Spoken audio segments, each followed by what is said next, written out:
wish you a Merry Christmas. We wish you a Merry Christmas. We wish you a Merry Christmas and a Happy New Year.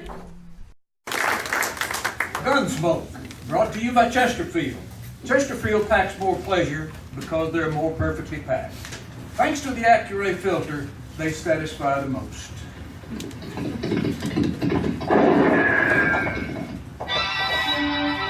Around Dodge City and in the territory to the west, there's only one way to handle the killers and the spoilers, and that's with a U.S. Marshal and the smell of Gunsmoke.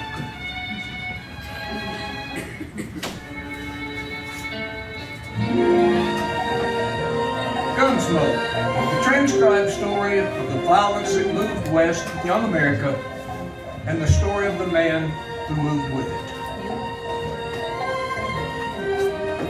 And I'm that man, Matt Dillon, United States Marshal. The first man they look for and the last they want to meet. It's a chance job. It makes a man watchful and a little lonely.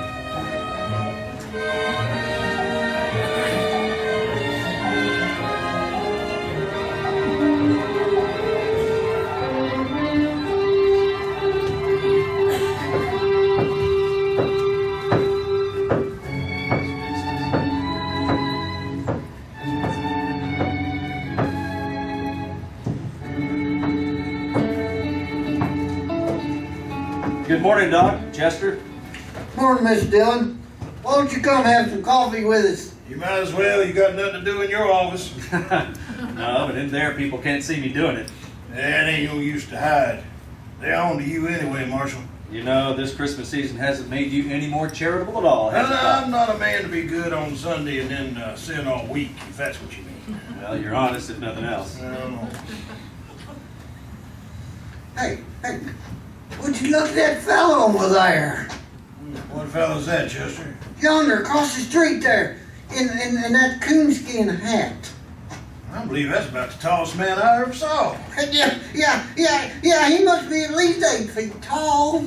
He's so skinny it makes him look even taller. That rifle he's carrying as long as he is. He sure looks out of place down here in Dodge, don't he? He is out of place, Chester. That's a squirrel hunting southern mountain man. Oh, he's coming over here. Look at him walk. Well, if everybody had legs like that, Santa Fe Railroad would be right out of business, wouldn't it? Yeah, he's from the hills, all right.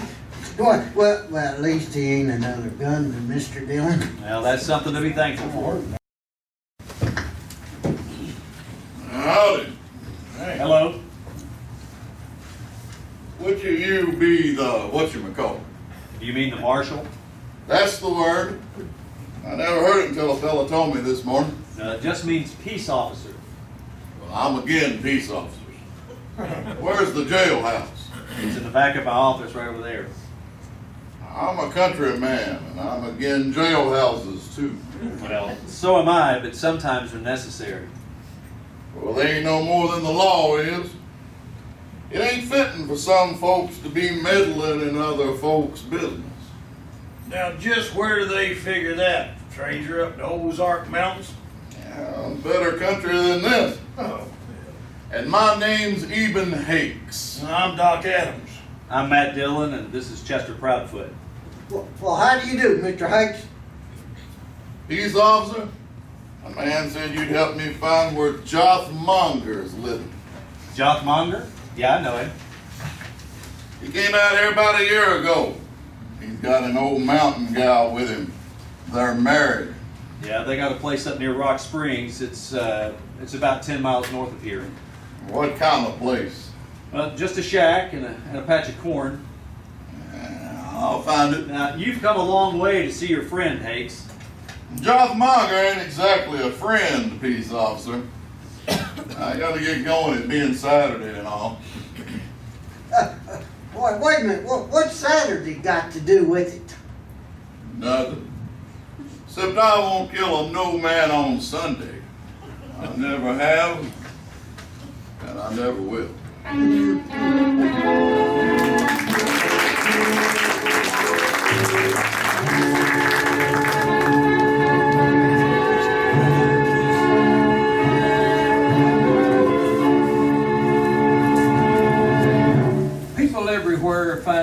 Chesterfield packs more pleasure.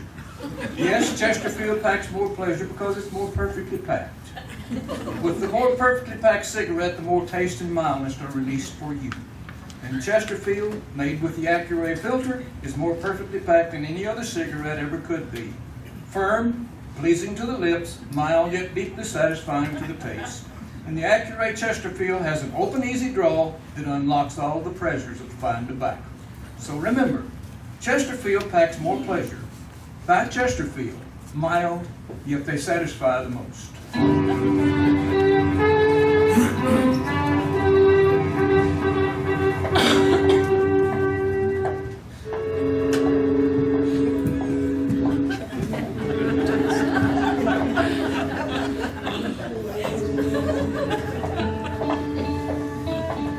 Chuck Monger's place don't look no better than it ever did, does it? No, not much, Chester. Look at that poor old Miss Monger out there doing all them chores. Well, I wonder where Joth is. Asleep probably somewhere. Whoa.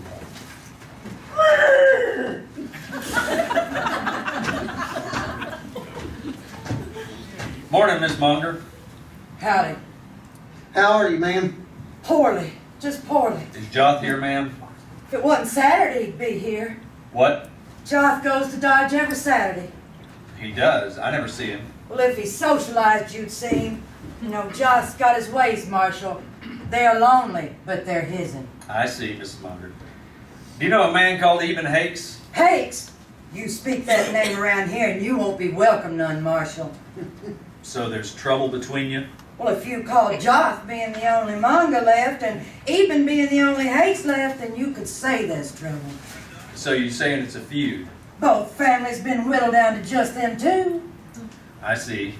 So is that why Joth came out to Kansas, to get away from it? No, he's always a-talking about going back long enough to kill Eben Hakes. No. But what do you think? Don't you think it's gone on long enough? If you could have seen the slaughter that I've seen, Marshal, you'd sure think so.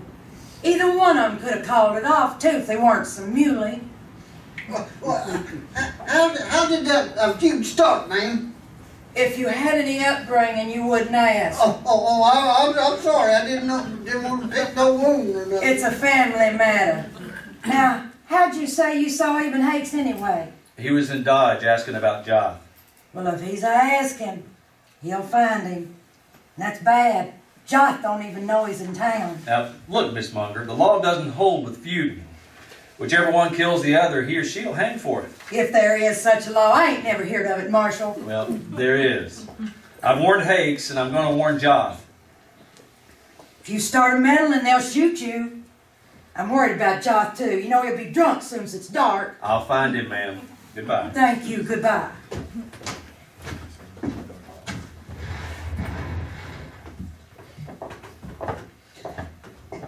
Is hill people all like that, Mr. Dillon? Well, they're mighty independent, Chester. Well, that law don't mean much to them, does it? No, not when it comes to feuding. Look over there by that little bluff there. Well, now I'll be. How'd he get here? So fast I don't see no horse, no nothing. Let's go ask him.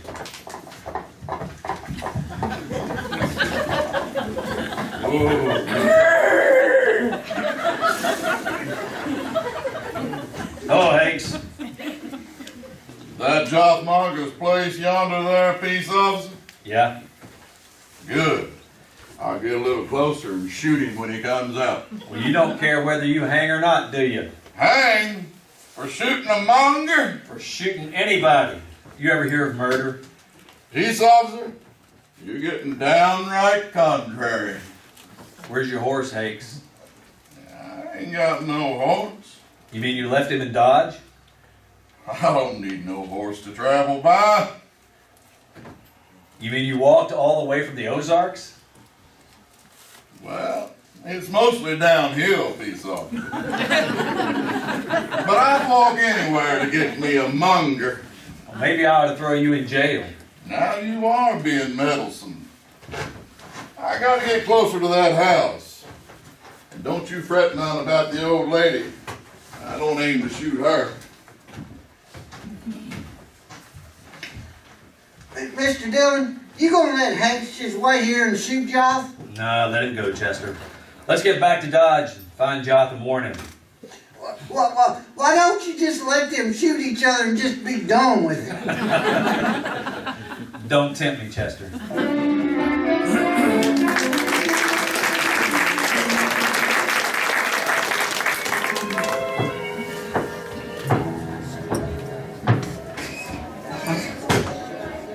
Chester, go ask Sam if he's seen Joth. Yes, sir, Mr. Dillon. Evening, Kitty. Hello, Matt. Where have you been? It's pretty near midnight. Been trying to stop a feud, Kitty. It's a long time since I've heard of a feud around Dodge. Yeah, well, this one kind of got transplanted from the Ozarks. The Ozarks? Then it's a wonder that crazy Jock Monger isn't mixed up in it. Well, it's actually Joth I'm looking for, Kitty. You are? I've been in every saloon in Dodge. Must have a cave somewhere. Well, I bet you $1 he's right out back, Matt. What? Sure. He's there every Saturday night. He comes in and buys a bottle of corn from Sam and takes it out back and drinks it. He sits there all alone with his rifle in one hand and his bottle in the other. Nobody knows what he's thinking. No wonder I never see him around. Hey, Mr. Dillon, Sam. Oh, hello, Miss Kitty. I didn't mean to butt in. Hello, Chester. Kitty just told me, Chester. Go out back and see if Joth's there, and if he is, bring him in, will you? Yes, sir. All right, I'll go get him. Who's Jock feuding with, Matt? A man called Eben Hakes. I've never heard of him. Yeah, I wish I never had. Is he from the Ozarks too? Yeah, he arrived today. On foot. On foot? He's all legs, Kitty. He's a real traveling man. Say, I'd like to see him. Well, he's got a face like a hatchet, and he's built like a piece of wire. And I bet he carries a long rifle too. He sure does. Here he is, Mr. Dillon. I made him leave his rifle with Sam, though. Hello, Joth. Say what you want, Marshal. I don't care to be cooped up inside here very long. Eben Hakes is looking for you, Joth. Look, of course he is. The Monger and the Hague's been looking for each other now 40 years. And they most all got fame too. You been drinking, Joth? Well, the missus won't allow no drinking on the place, Marshal, so I gotta come down every Saturday. Joth Monger. Oh, it takes, Mr. Dillon. Move out of the way, Kitty. Sure will. Off like a bird up a tree. Put your rifle down, Hakes.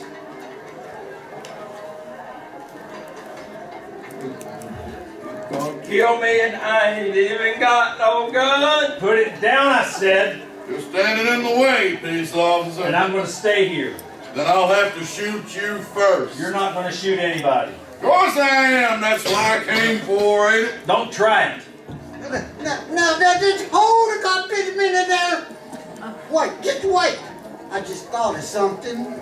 I wish all you folks would stop meddling in this. You know what? It's after midnight, Hakes. What? It's a Sunday. Sunday? You're right, Hakes. Well, of all the gall-blamed luck.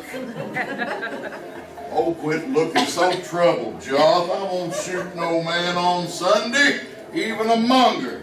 You know that. Sure I do, neither would I. But you come awful close to it even. It's a doggone shame it took me so long to find you today. You traveled a long way even. I know, but I got tired waiting for you to come back home, Joth. Well, I was coming. I was coming this summer. I know, your old lady told me about it today. I seen her sketching around there doing those chores. That ain't much of a place you got there, Joth. Ooh. Quiet. Quiet. Oh, a fella can make a crop here sometimes even. But it's a hard fight with a short stick. I don't see no hogs out there. Where are they? Well, I'm getting some come spring. Say, you remember the day you killed one of my hogs back home? You shot at me and missed and killed my hog. Well, I'll never live that one down, I guess. It got dark waiting for you. I couldn't see too good. Well, I'll say one thing though. You paid me back for him. I remember that. Of course I paid you for him. I ain't no vandal. Well, I never claimed you was. Stephen, how is things back home?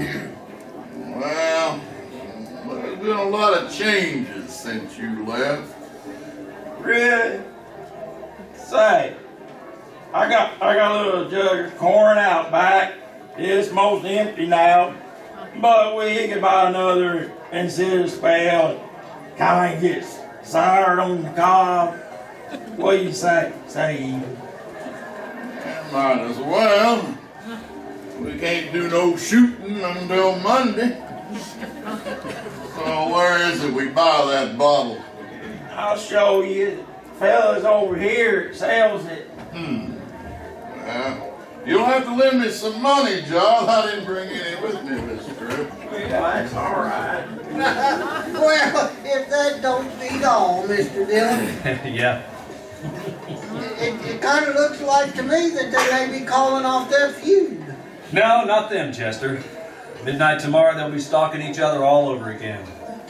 Well, how you gonna stop them, Mr. Dillon? Well, I'll let them enjoy themselves tonight, but tomorrow I'm going to throw them both in jail. And they're going to stay there long enough until they learn something more than feuding.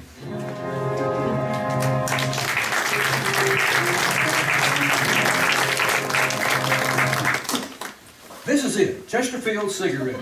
Superior taste and filter. Superior taste from tobaccos especially selected for filter smoking. Tobaccos that are richer, tastier, light, and mild. And Chesterfield's superior filter is white, pure white.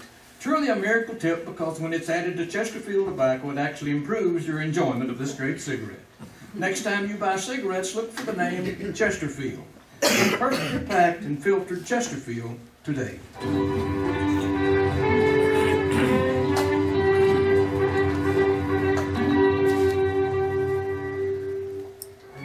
Well, I wasn't sure the jail would teach both Joth and Eben a thing, but I still couldn't let them run loose and shoot each other down. So the next morning, Chester and I went looking for them. We found where they built a small fire out back of the Long Branch. We found a number of empty bottles. That was all.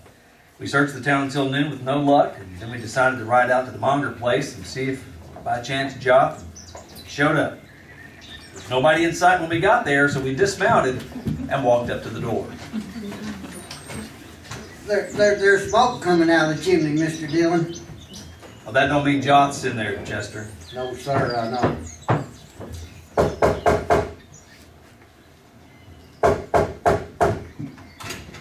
Afternoon. You go away, Marshal. Now wait a minute, Miss Monger. If you don't want to get shot, you'll do what I say. Whoa. Friendly, ain't she? I tell you, oh, God. Yeah. But she didn't have no gun. It must be Joth that's in there. Probably. Well, if it is, why would you want to shoot you? There's only one reason I can think of. You mean that he's done killed Eben Hakes? I don't know, Chester, but I'm going to find out.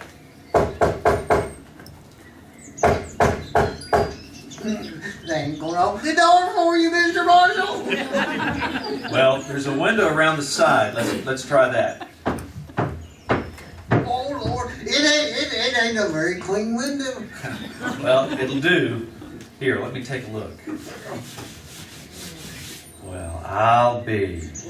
Well, what is it, Mr. Dillon? Here, have a look yourself. All right, hang on. Let me get over here. Why they're eating? All three of them. That's right. Come on.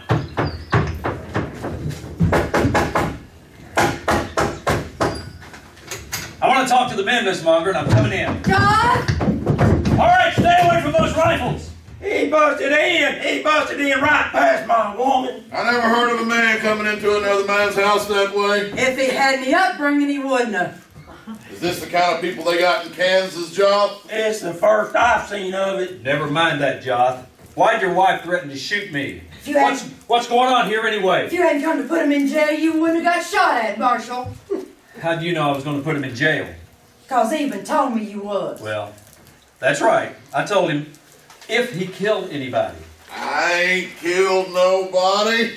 Well, it's still Sunday, isn't it? Oh, that. Sure, but that don't matter no more, peace officer. What do you mean by that? Well, the feud's off. We stopped it. You stopped it? Sure. Last night. Yeah, we got to talking a little about old times and everything. And you know what we went and found out? No, what? You tell me, Eden.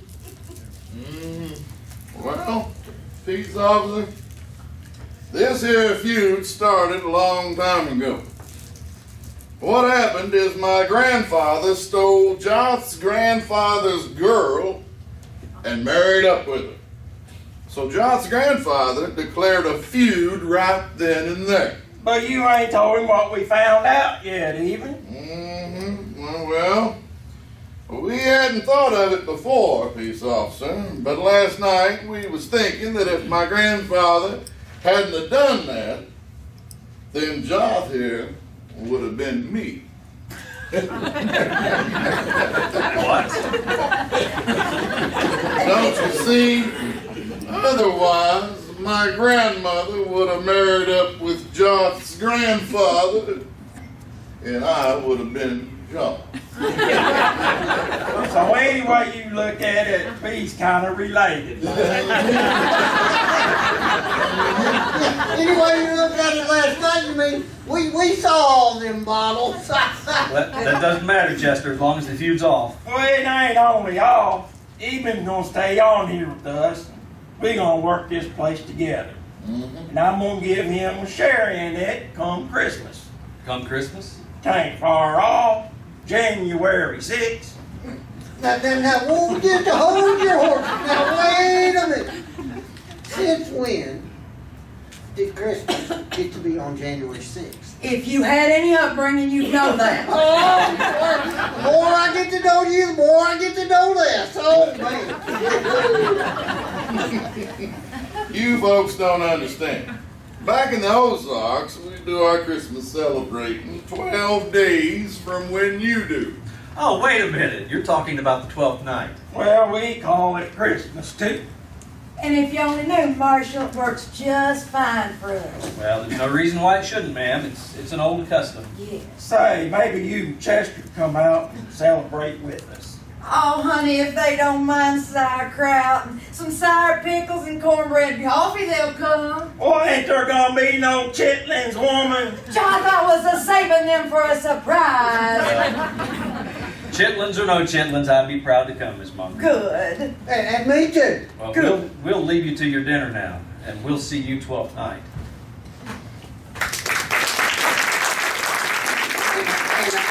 And a Merry Christmas, everyone.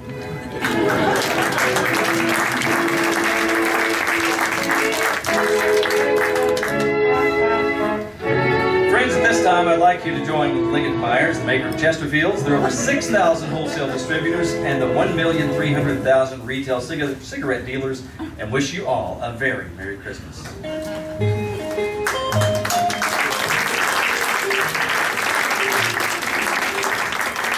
Tonight's KCAL production of Gunsmoke starred David Dameron as Matt Dillon.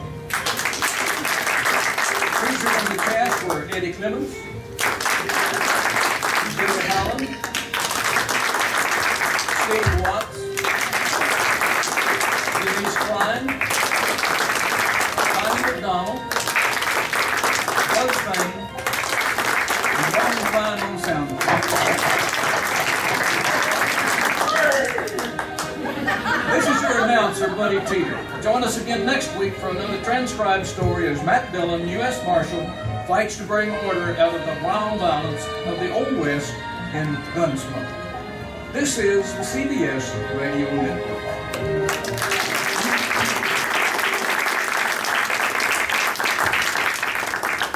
We all right? We're good. You can have it.